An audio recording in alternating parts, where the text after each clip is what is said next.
Hello students, good morning. हम पढ़ रहे हैं क्लास 10, सब्जेक्ट है हमारा साइंस, जिसमें हमारा चल रहा था चैप्टर 11, जिसमें हमारा आज का टॉपिक है ट्विंकलिंग ऑफ स्टार्स, इस तारों का टिमटिमाना।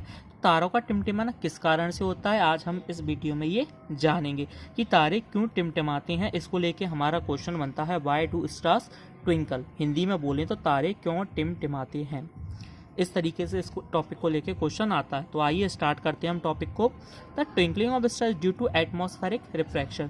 तो तारों का टिमटिमाना किस प्रक्रिया के कारण होता है? एटमॉस्फेरिक रिफ्रैक्शन, वायुमंडलीय अपवर्तन के कारण। The star light on entering the earth atmosphere. जब तारों से आने वाली लाइट पृथ्वी के वातावरण में या वायुमंडल में प्रवेश करती है, undergoes refraction continuously before it reaches the earth. तो यहाँ तक पहुँचते उसका क्या होता है, उससे कई सारी जो लाइनें होती हैं उन्हें कई उससे क्रॉस पार होके निकलना पड़ता है कई सारी अलग अलग स्टेज से। The atmospheric refraction occurs in medium of gradually changing refractive index. अब जब वो अलग अलग मीडियम से गुजरती है तो उसकी रिफ्रैक्टिव इंडेक्स भी क्या होता है, चेंज होता रहता है। अब जैसे अलग अलग लाइन बनी, जैसे कि आयन मंडल अलग होता है, समताप मंडल अलग है, मेसोस्फीयर, लिथोस्फीयर, ये अलग अलग है ना। आपने एसएसटी में पढ़ा होगा कि पहले कौन सी लेयर है, फिर कौन सी है, फिर कौन सी है, फिर कौन सी है। तो जब ये अलग अलग लेयर से होकर गुजरती है तो हर एक की डेंसिटी कैसी होती है, अलग अलग होती है। तो कभी कभी क्या होता है कि रिफ्रैक्शन कभी ज़्यादा होता है, कभी कम होता है। Since the atmosphere bends star light towards the normal, the apparent position of the star is slightly different from its actual position. The star appears slightly higher than its actual position when viewed near the horizon. Further, this apparent position of the star is not stationary, but person keep on changing slightly since the physical condition of the Earth atmosphere are not stationary, as was the case in the previous paragraph. Since used stars are very distant, they approximate point size source of light. होता क्या है, जैसे मान लो stars है, मान लो ये stars हैं।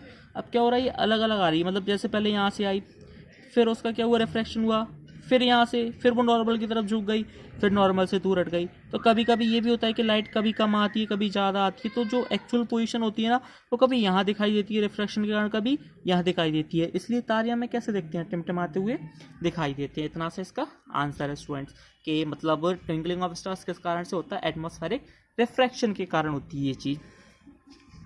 As the path of rays light coming from the star goes on varying slightly, change होता रहता है।